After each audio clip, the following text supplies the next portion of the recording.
দেখাও বোম মারো, বোম আমি মারিয়ে দেবো, ভোটটা ঘোষণা হতে দেন। ভয় দেখাও, বোম মারো, বোম আমি মারিয়ে দেবো, ভোটটা ঘোষণা হতে দেন। শুনলেন তো রাজ্যের বিরোধী দলনেতা শুভেন্দু অধিকারী কি বললেন? উনি বলছেন ভোটটা একবার ঘোষণা হতে দিন, তারপর বোমাবাজি করবে, বোম মারবে। একটা কথা ক্লিয়ার, পশ্চিমবঙ্গের যে কোনো জায়গায় যদি বোমাবাজি হয় তার দায়ে এই শুভেন্দু অধিকারীকে সব থেকে আগে অ্যারেস্ট করে জেলে ঢোকানো উচিত।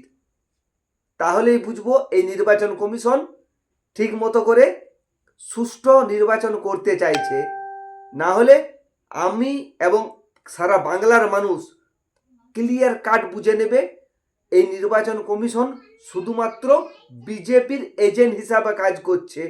এদের নির্বাচন পরিচালনা করার কোনো রকম কোনো ক্ষমতা নেই।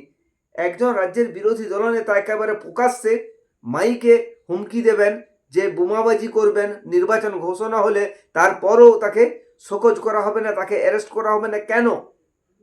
প্লিজ যারা ভিডিওটা দেখছেন অনেক অনেক অনেক শেয়ার করুন, যাতে এই ভিডিওটা একেবারে নির্বাচন কমিশন পর্যন্ত পৌঁছায়, বাংলার মানুষের ঘরে ঘরে পৌঁছায় যে আসল কালপিটটাকে।